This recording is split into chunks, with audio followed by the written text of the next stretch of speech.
안녕하세요. 강솔 6학년 친구들. 이제는 정말 더운 6월 말이네요. 온라인 공부를 한 지도 벌써 2달이나 흘렀습니다. 오늘은 실과 새로운 단원 공부를 시작합니다. 오늘은 새로운 단원인 3단원 소프트웨어와 생활 첫 시간입니다. 소프트웨어 하면 여러분은 어떤 것들이 떠오르나요? 이번 단원에서는 소프트웨어의 의미부터 프로그래밍의 기초까지 다룰 예정입니다. 저번 시간에는 3단원의 핵심어를 알아보았습니다. 3단원의 핵심어가 정말 많았습니다. 강솔 친구들은 어떤 단어들이 머릿속에 남아있나요? 선생님은 소프트웨어, 가상현실, 엔트리 등등 많은 단어들이 특히 기억에 남습니다. 자, 이제 본격적으로 3단원 공부를 시작해볼까요? 여러분은 스마트폰으로 길을 찾거나 대중교통을 이용해 본 적이 있나요? 이제는 길찾기 프로그램이 증강현실로 보이는 기술로 발전되어 모르는 길을 더 찾기 쉽게 개발이 되었다고 합니다. 영상을 함께 보도록 합시다.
이번 시간에는 소프트웨어가 우리 생활에 미친 영향을 알아보도록 하겠습니다. 영상을 잠시 멈추고 교과서를 펼쳐 이번 시간 배울 내용을 살펴보도록 합시다. 첫 번째 활동은 소프트웨어의 의미 알기입니다. 소프트웨어가 어떻게 활용되고 있는지 알기 전에 먼저 끝부터 알아보도록 해요. 소프트웨어는 컴퓨터를 작동시키거나 이용하기 위한 프로그램과 기술을 모두 가리키는 과학 용어라고 정의되어 있습니다. 사전적 의미로 하드웨어를 작동하게 하는 명령어입니다. 그러면 하드웨어는 무엇일까요? 하드웨어는 영어로 딱딱하다는 뜻의 하드와 물품이나 용품을 뜻하는 웨어의 합성어입니다. 실제로 만질 수 있는 컴퓨터의 기본 부품이나 기계 장치들을 말해요. 예를 들면 키보드나 USB 스피커, 컴퓨터 모니터와 마우스가 있습니다. 사람이 두뇌를 활용하여 얻은 생각이나 활동을 하듯이 컴퓨터도 하드웨어를 활용하여 명령을 수행할 수 있도록 하는 무언가가 바로 소프트웨어입니다. 쉽게 말해 특정 명령을 수행할 목적으로 만들어진 프로그램입니다. 이러한 소프트웨어는 하드웨어와 응용 프로그램을 관리하는 운영체제와 특정한 업무를 해결하기 위한 목적을 가진 응용 프로그램으로 나뉩니다. 윈도우나 안드로이드가 운영체제의 대표적 예이고 크롬과 카톡이 응용 프로그램의 대표적 예입니다. 오늘의 첫 번째 과제입니다. 여러분은 영상을 잠시 멈추고 소프트웨어와 하드웨어의 의미를 인터넷에서 검색하여 찾아 정리하여 봅시다. 두 번째 활동은 우리 생활 속 소프트웨어의 활용의 예들을 알아보겠습니다. 생각보다 우리 삶의 다방면에서 소프트웨어가 활용되고 있어요. 첫 번째로 교통관제 시스템에서 활용되고 있습니다. 전국 곳곳의 교통정보를 수집하여 현재의 교통 상황을 파악하고 관리합니다. 우리가 내비게이션으로 최단 거리를 알 수 있는 것 역시 이 시스템 때문입니다. 영상을 함께 보도록 해요. 서울 톨게이트 옆에 위치한 교통센터. 이곳에선 주요 도로의 각종 교통사고 상황 관리, CCTV와 같은 교통 시스템의 운영 관리, 교통정보 제공 등의 역할을 수행하고 있다. 특히 최근에는 지능형 교통 시스템 ITS를 통해 더 안전한 관리와 정확한 교통정보 제공이 이루어지고 있다. 수도권 일대 그 전광판하고 그 문자 정보 이제 교통 상황을 관리를 하고요. 사고 같은 경우는 이제 전국을 다 관리를 하고 있습니다. 도로에서 사고 등의 돌발 상황이 발생하면 교통센터에서는 실시간으로 직접 문자를 작성해 VMS, 즉 도로 전광판에 그 내용이 표시되도록 한다. 갔다가 수도권을 갔다 CC. 호남선 지선 다음 남해 제1지선부터 할게요. 안 보이면은 또한 교통센터에서는 최첨단 교통관리 시스템을 이용해 365일 24시간 실시간 교통 상황을 방송한다. 저희가 실시간 교통 상황을 전달해야 되다 보니까 미리 대본도 쓸 수가 없고요. 이 1초 직전까지도 돌발 상황이 생길 수 있기 때문에 그때그때 수시로 상황을 확인하고 얘기를 해야 되거든요. 실시간 교통 방송을 위해서는 우선 전국에 설치된 4,500여 개의 CCTV와 속도 검지 장치 등을 통해 교통 정보를 수집하고 분석한다. 그렇게 수집된 정보를 바탕으로 교통캐스터는 즉시 원고를 작성하며 CCTV, 전자지도 등의 방송 준비를 한 후 방송사 채널을 통해 실시간 교통 생방송이 송출된다. 지금 입장에서는 예전보다 훨씬 많이 좋아졌다. 그리고 그것은 이제 그동안 쌓였던 빅데이터들의 어떤 축적의 어떤 산물이다. 교통센터의 모든 교통 예보와 방송의 정확도가 높아지는 것은 정보통신 기술의 큰 축인 빅데이터로 인해 가능한 것이다. 정보통신 기술이 발달하면서 교통센터의 데이터 처리 능력이 향상됐고 센터로 들어오는 데이터의 양 또한 많아져 자연스럽게 빅데이터의 수집과 분석이 이루어지게 됐다고 한다. 고속도로에는 차량 검지기와 CCTV, 하이패스, TCS 등 많은 IT 인프라가 구축되어 있습니다. 이를 통해 차량 주행 속도, 영업소별 입출구 교통량 등의 주요 데이터를 수집하고 있습니다. 교통 예보를 하기 위해서는 과거에 쌓인 데이터도 있어야 하고 현재 들어오는 데이터도 있어야 한다. 교통센터는 이 두 가지 데이터를 수집하고 관리하는 곳이다. 다양한 루트를 통해 수집되는 전국의 교통 관련 정보들은 빅데이터로 쌓이게 되고 그 빅데이터를 분석해서 도출되는 정보가 국가 중앙기관, 각종 민간 사업자와 국민에게 제공되는 것이다.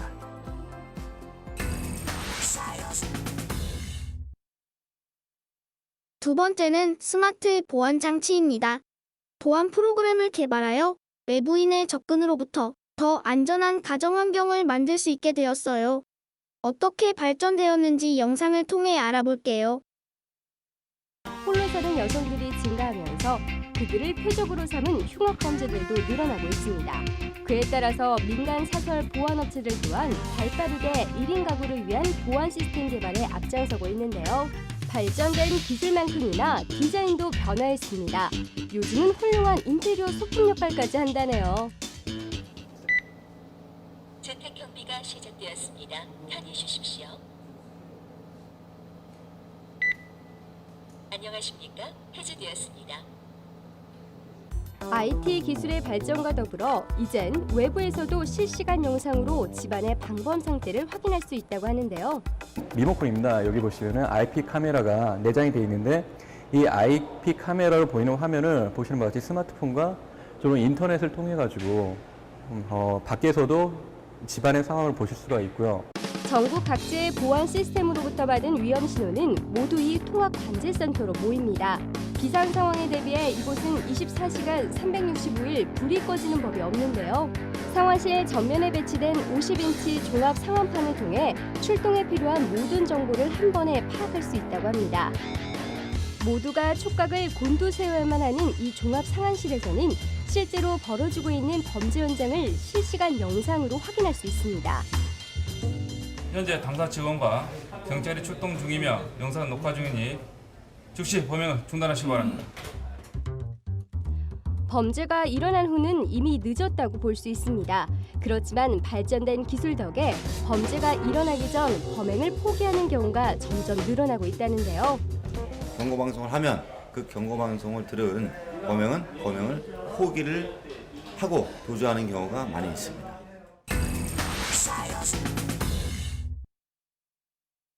다음은 웨어러블 컴퓨터입니다. 웨어러블은 입을 수 있는 이라는 뜻입니다. 즉, 입을 수 있는 컴퓨터라는 뜻이죠. 스마트워치나 스마트 안경과 같이 몸에 착용하는 스마트 기기들이 개발되고 있고 점차 상용화되고 있어요.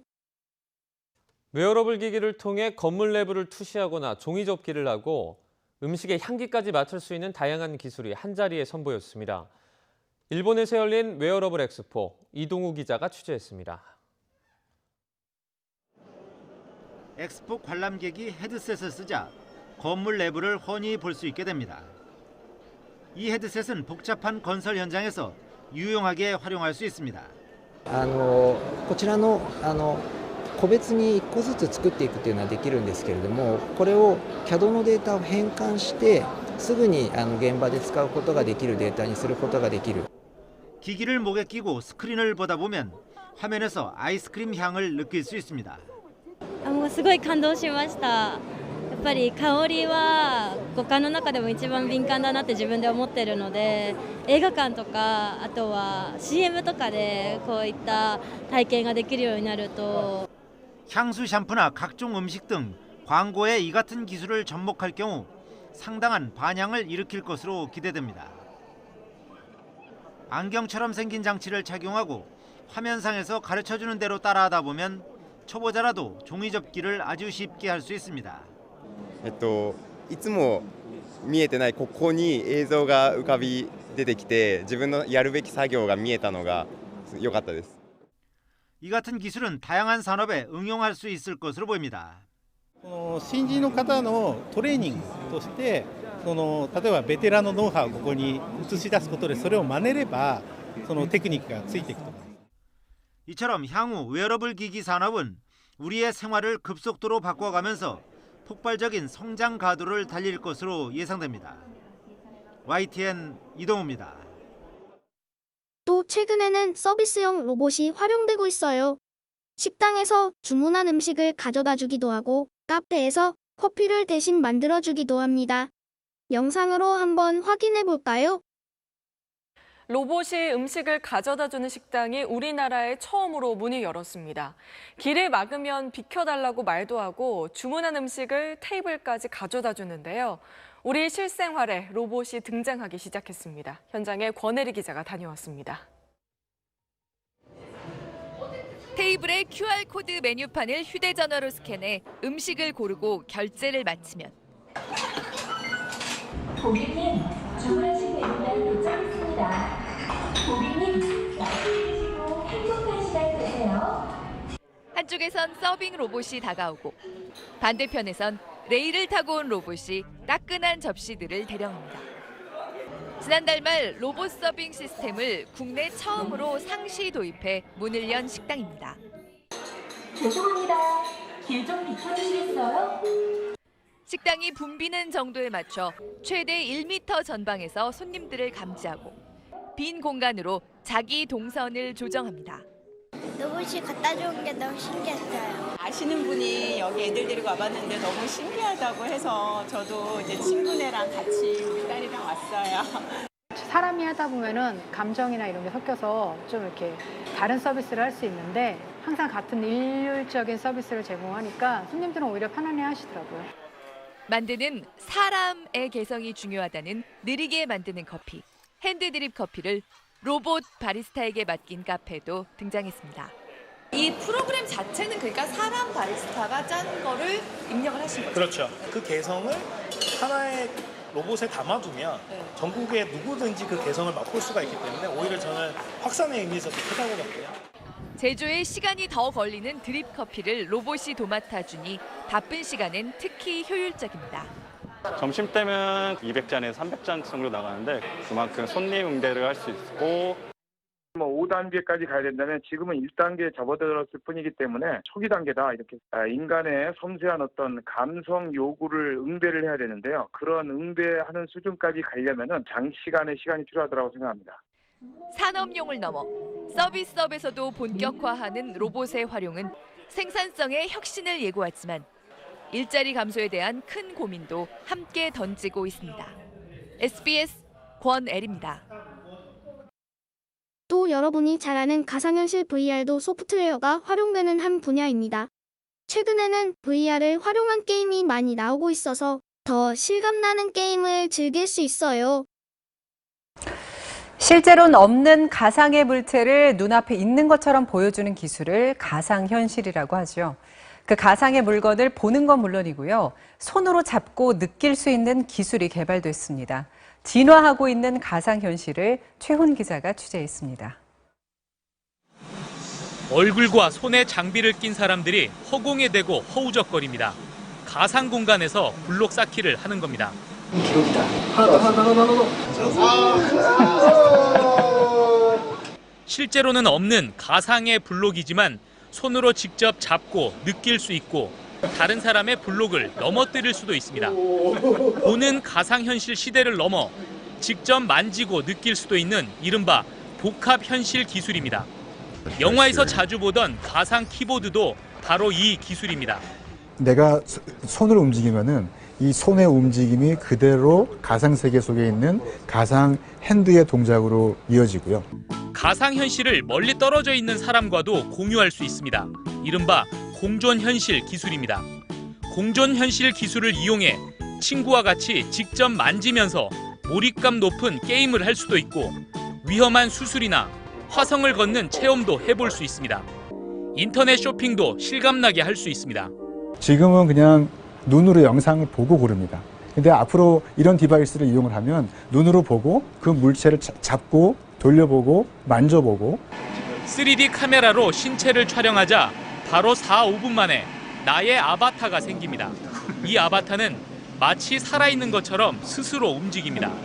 예전에는 그런 아바타를 만들려고 하면 디자이너들이 수작업으로 작업을 했었어야 되는데 그걸 전체적으로 자동으로 해주는 기술은 없었고요. 나와 꼭 닮은 아바타를 게임의 주인공으로 만들거나 옷을 사기 전에 아바타에게 먼저 입혀보고 내게 맞는 옷을 선택할 수 있습니다. 가상현실 기술이 빠르게 발전하면서 영화 속에서 보던 미래가 현실로 다가오고 있습니다.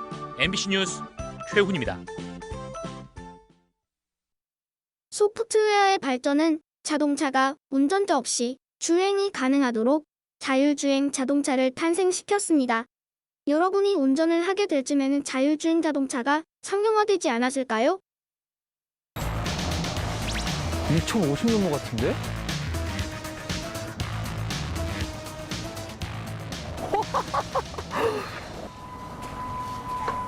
아, 안녕하세요. 안녕하세요. 네. 와, 너무 신기한데? 와. 오, 그럼 이거 제가 운전 한번 해봐도 되나요? 운전은 따로 하실 수는 없으시고요. 운전석이 아예 없네? 네, 운전석이 아예 없고요. 아니, 아까 저기는 운전석이 있었는데? 이 차량 같은 경우에는 자율주행만을 위해서 만들어진 차기 때문에 운전석이 없습니다. 아, 그럼 한번 타볼 수 있을까요? 네, 물론 가능합니다. 아, 감사합니다. 네. 오. 바로 출발하겠습니다. 속도는 오. 한 10km 정도로 갈 것 같고요. 이야. 몇 킬로 정도 갈 수가 있나요? 차량 기준이 아니라 로봇 기준에서 25km로 이제 설정을 해 두은 상태고요. 그리고 이쪽에 보이시는 거는 GPS에서 저희가 경로, 단, 곳. 아, 그러면은 앞에 카메라 기사님이 잡히셨나 봐요. 아. 이제 카메라 기사님이 움직임이 너무 느리니까 이제 저희가 차가 같이 주행을 하지 못하고 쓰게 되는 거예요. 카메라 기사님 멈춰 있으니까. 제가 못 보고 있었는데 차가 알아서 잡아줘가지고. 우와, 방금 진짜 신기했어요. 어떻게 또 이게 안전이 되게 잘 돼 있다는 거잖아요. 네, 그렇죠. 이제 사람이 운전하지 않으니까 어쨌든 제일 중요한 건 안전이라서요. 그러니까요. 네. 그럼 여기 보면 또 이제 누리꿈 스퀘어, 스탠포드 호텔, 이렇게 MBC 상암, 이렇게 DMC역, DMC 홍보관 이렇게 돼 있잖아요. 네. 이건 미리 입력을 시켜놓은 거죠. GPS든 어떤 센서든 이제 주행할 경로를 미리 설정을 해놓고 주행을 하는 목적으로 만든 차량이기 때문에 경로 같은 경우에는 언제든지 바뀔 수 있다라고 생각하시면 그럼 됩니다. 지금도 지금 경로가 아닌 다른 경로로 바꾸면은 다른 데도 갈 수가 있는 거예요? 네, 그렇죠. 하지만 테스트는 해야죠. 그냥 또 갈 수는 없고. 네.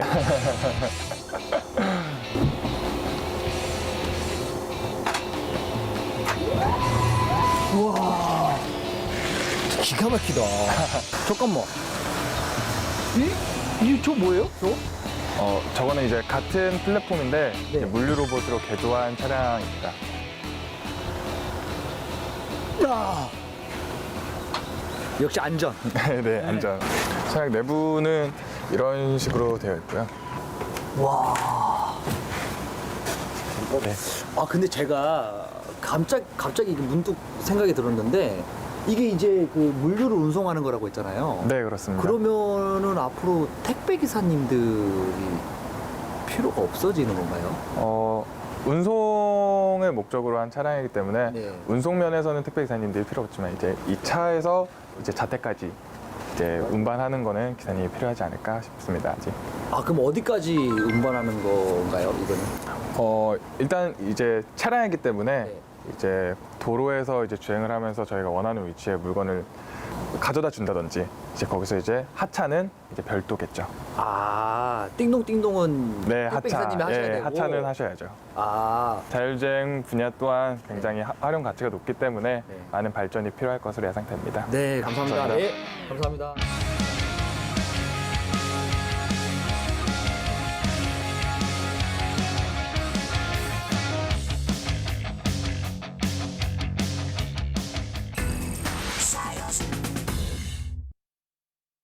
다음으로는 증강현실입니다. 증강현실은 눈으로 보이는 현실 세계의 가상물체를 겹쳐서 보여주는 것인데요. 앞으로 이 증강현실이 어떻게 활용될지 기대가 됩니다. 영상으로 한번 확인해 볼까요? 무궁무진하게 발전하고 있는 증강현실. 과연 어떤 분야에 적용 가능한지 한번 알아봤습니다. 길 위에 이건 뭔가요? 순간이동 게이트? 네. 런던 브리지의 출퇴근자들을 깜짝 놀래킨 펩시의 타임터널 증강현실 캠페인인데요. 모바일 없이 증강현실 체험할 수 있도록 아주 큰 검정 스크린을 터널에 부착하고 가상의 영상을 스크린에 투사한 대형 증강현실 캠페인입니다. 단순히 물건에서 증강현실이 튀어나오게 하는 캠페인을 넘어서서 예측할 수 없는 통근자들의 타겟층을 삼았기 때문에 바이럴 마케팅 효과도 톡톡히 봤고요. 광고에 적용하면 이렇게 활용을 할 수가 있거든요. 네, 맞습니다. 이건 또 뭔가요? 네, 증강현실 마술이라고 표현을 하는데 마르코라는 마술사는 구글 글래스를 통해서 증강현실을 활용해서 마법을 보여줬는데요. 증강현실을 이용해서 카드에 적힌 숫자나 그림이 나타나게. 네, 맞습니다. 환상과 과학, 눈속임이 합쳐져서 완전한 새로운 마술을 선사해 많은 사람들을 즐겁게 만들어줬습니다. 자동차가 투명합니다. 이거 뭐 영화 해리포터에 나오는 뭐 투명망토 이런 거 아닙니까? 네, 일본의 게이오 대학에서 발표한 이 투명 자동차는 말 그대로 투명 조정석을 이용한 증강현실 자동차입니다. 보시는 바와 같이 빛이 투과할 수 없는 자동차 내부에 즉각적으로 외부의 환경을 그대로 투사하였고요. 역반사 프로젝션 기술로 제작되었습니다. 안전모에도 증강현실이 들어갈 수 있습니까? 증강현실 안전모에 360도 카메라하고 공앱용 측정기, 안전 센서 등이 부착되어 있어서 과학적인 안전모입니다. 그래서 증강현실 안경을 원하는 때에 맞게 탈부착할 수 있고 건설 노동자, 엔지니어, 기술, 공장 관리자, 방문자 등에게 적합한 방향으로 설계돼서 현장 방문 및 답사에도 활용도가 좋습니다. 역시 의료 분야를 빼놓을 수는 없겠죠. 예전에도 많은 시도들을 해왔었는데 현재는 조금 더 기술이 발전을 해서 증강현실이 이제 엘라바마의 한 의사하고 엘살바도르의 한 의사를 연결시켜 주었고요. 이 둘은 장거리의 거리를 극복하고 공동으로 수술을 진행을 했습니다. 그 의사가 증강현실로 집도를 직접 했고 수술 부위를 어떻게 절개하고 어떻게 봉합할 것인가에 대한 것들을 조언을 증강현실로 진행을 했었죠. 다음은 영상통화입니다. 우리는 얼굴을 보면서 통화하고 싶을 때 영상통화를 하게 되는데요. 이 역시 소프트웨어의 발달이 가져온 변화입니다. 먼 거리에 떨어져 있어도 옆에 있는 것처럼 대화를 나눌 수 있다는 것은 더 이상 놀라운 일이 아니죠. 딱딱하고 정형적인 메시지가 아닌 보다 활기찬 영상 커뮤니케이션. 이곳에서 개발한 어플이 더 주목받는 건 기존의 1:1 영상통화 방식을 넘어 다중소통이 가능하기 때문인데요. 통화에 참여가 가능한 인원만 최대 8명. 자신의 이미지에 어울리는 스티커나 이모지, 리액션을 활용해 나를 꾸밀 수도 있고요. 화면상 전달하고자 하는 텍스트 작성까지 가능해 중요한 메모나 공지를 전달하기도 유용하죠. 이 모든 것이 한 화면에서 이루어지는 기능들. 그러니까 리액션이 들어가면은 현실에서 여러 친구들과 만나 수다를 떨듯 디지털 세상에서도 가능하게 된 셈인데요. 과연 어떻게 가능한 걸까요? 네, 저희 서비스에는 그 웹RTC라는 기능을 쓰고 있고요. 웹RTC는 이제 웹 리얼타임 커뮤니케이션이라는 이제 약자로 이제 플러그인 설치 없이 영상 통화를 할 수 있게 해주는 그런 이제 프로토콜입니다. 쉽게 설명을 드리자고 하면은 다양한 브라우저, 아마서 안드로이드, iOS 등 다양한 기종들에서 영상 통화를 할 수 있게 해주는 종합적인 솔루션이라고 보시면 됩니다. 웹RTC 기능이란 웹이나 앱상의 데이터를 설치 프로그램 없이도 실시간으로 통신할 수 있는 무상 소프트웨어입니다. 사용자 간 자유롭게 공유할 수 있기 때문에 1대 다수의 통화가 가능한 것은 물론이고요. 다양한 운영 체제에서도 오디오, 비디오, 텍스트 같은 데이터를 추출하거나 녹화할 수 있는데요. 이를 사용자의 디바이스로 실시간 전송하는 기능을 수행한다고 합니다.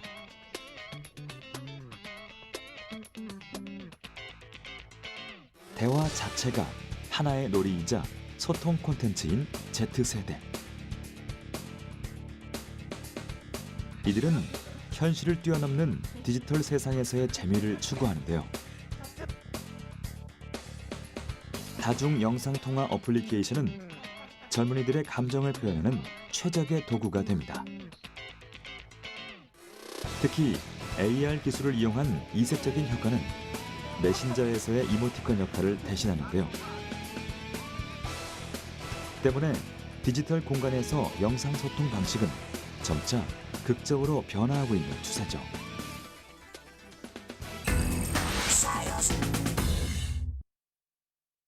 마지막으로 사물 인터넷입니다. 사물과 사물이 인터넷으로 연결되어 서로 정보를 주고받는 것을 말하는데요. 사물 인터넷으로 우리는 집을 나가 있어도 집에 있는 가전제품을 끄고 켜고 할 수 있게 되었습니다. 거리를 오가는 사람들 대부분은 손에 휴대폰을 들고 있습니다. 음악을 듣기도 하고 드라마나 영화를 보기도 하며 게임을 하기도 하죠. 하나의 기기로 여러 가지 일을 할 수 있기에 사람들의 손에선 스마트폰이 잠시도 떨어지지 않습니다. 마치 몸의 일부분처럼 말이죠. 이미 사람들이 스마트폰을 일상 속에서 자연스럽고도 능숙하게 사용한다는 건 포스트 스마트폰 시대가 도래했다는 것을 의미합니다. 그리고 이러한 시대의 흐름은 사물 인터넷 시장의 밑거름이 됐습니다.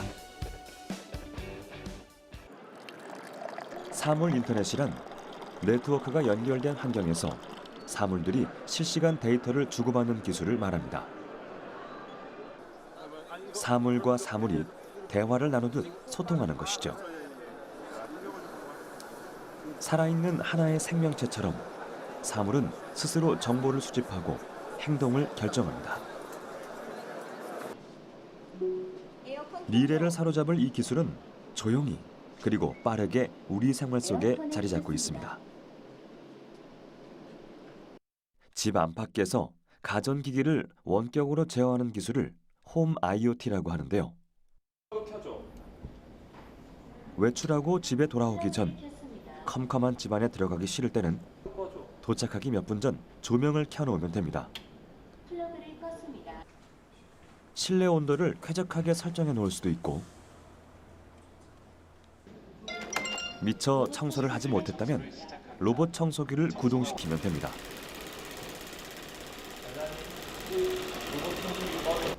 네, 실내 모드를 실행합니다. 현관문을 열었을 땐 환하게 불이 켜진 집은 말끔히 청소가 돼 있겠죠. 생활 공간을 구성하는 모든 기기들을 스마트폰 앱으로 제어한다는 건 사물 인터넷 환경에 놓여 있다는 걸 의미합니다. 스마트폰이 네트워크를 통해 집안의 기기들과 소통한 결과 이로 인한 서비스로 사람이 편리함을 누리는 것. 이것이 바로 사물 인터넷의 목적입니다.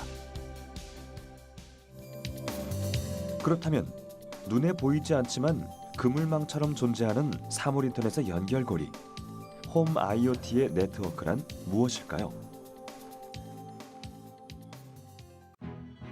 대표적인 기술을 꼽는다면 와이파이, 블루투스, 지그비, 지웨이브 등을 들 수 있습니다. 이들의 공통점은 근거리 무선 통신 기술이란 점인데요. 이더넷의 무선 버전인 와이어리스 랜과 무선 랜보다 작은 범위로 10m 이내의 전파 강도를 지닌 와이어리스 펜으로 나눌 수 있죠.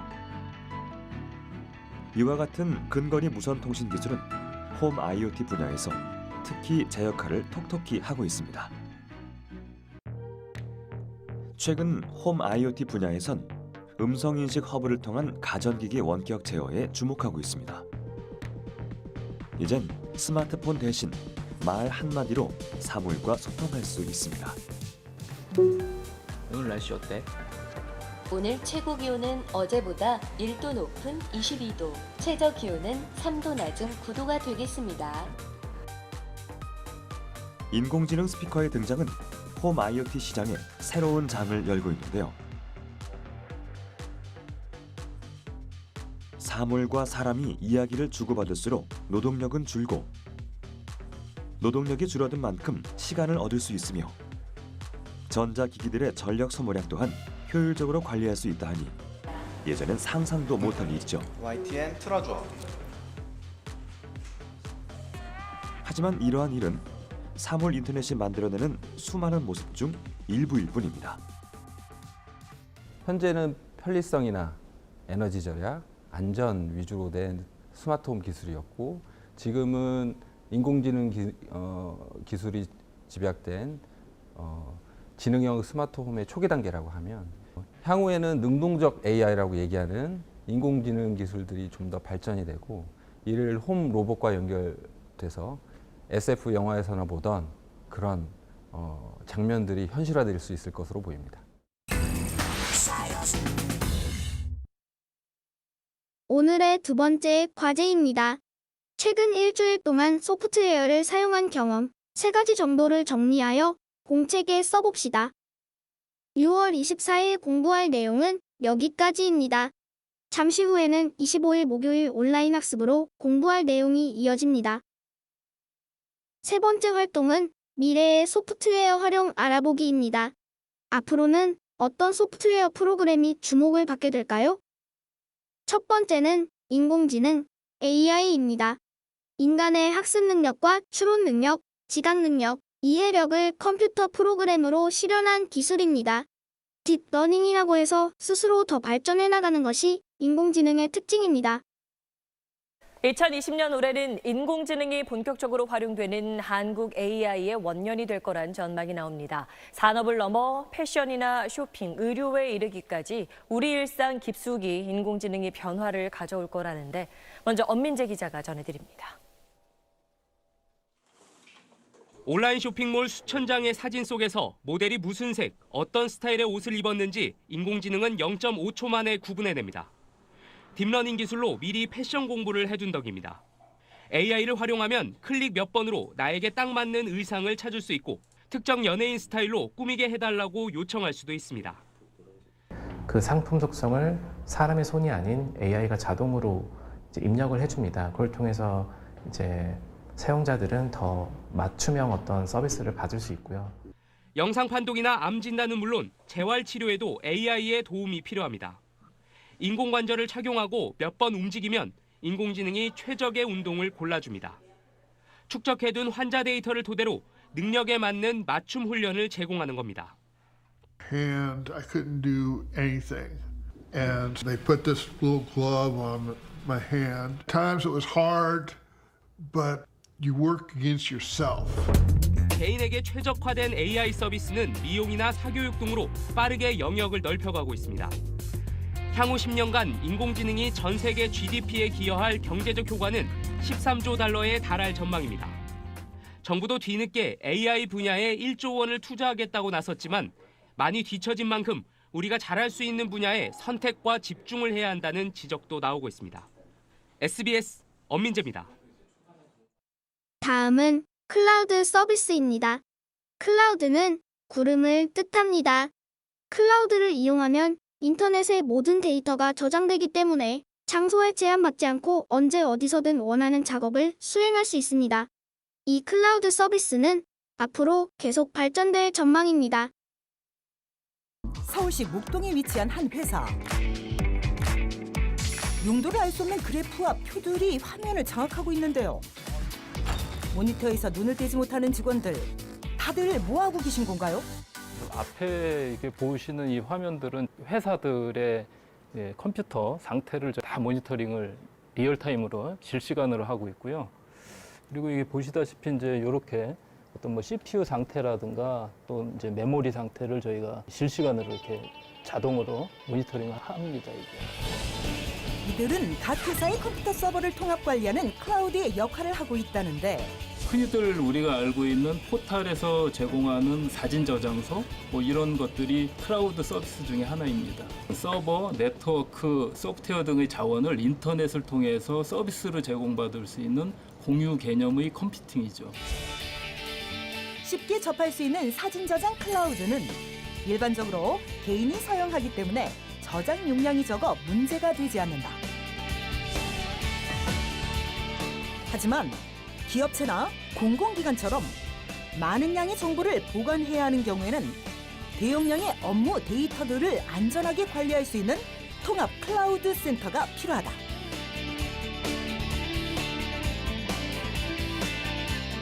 기업들은 이 컴퓨팅 관리할 수 있는 사람이나 아니면 비용들이 좀 충분히 갖춰져 있지 않기 때문에 이제 저희가 그 업무를 대행을 해서 안정적으로 관리를 하려고 하다 보니까 저희가 이런 자동화된 그 솔루션을 개발하게 됐죠. 예.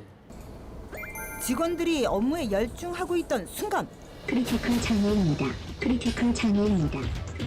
요란한 경고음과 함께 심각한 상황이 발생한 듯한 장면이 연출되는데 무슨 일이에요, 여기는?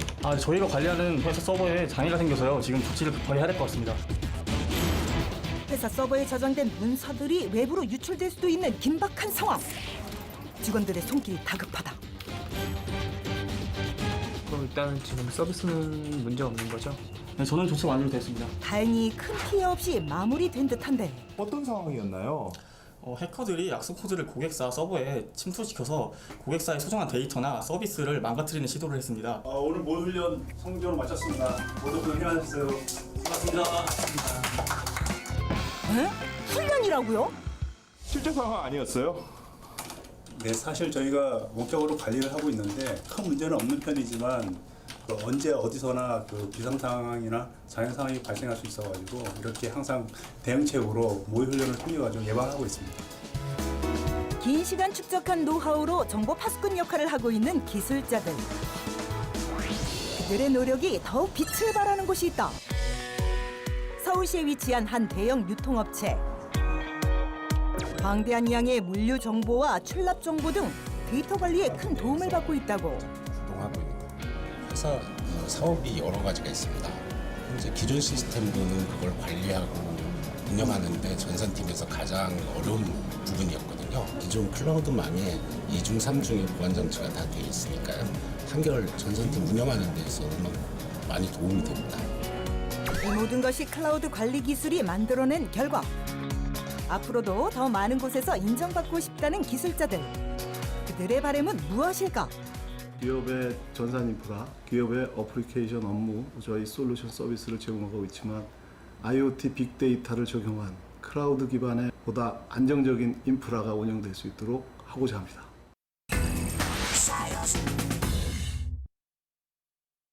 오늘의 마지막 과제입니다. AI 인공지능 기술은 알파고에서 보았듯이 이미 인간의 지능을 일정 부분 넘어서고 있습니다. 이러한 AI 발전이 우리의 삶을 더 어떻게 변화시킬까요? 여러분의 생각을 공책에 적어주세요. 다음 시간은 절차적 사고에 의한 문제 해결 과정을 알아보도록 하겠습니다. 선생님은 언제나 강솔 6학년 친구들의 온라인 학습을 응원합니다. 공부하느라 고생 많았습니다.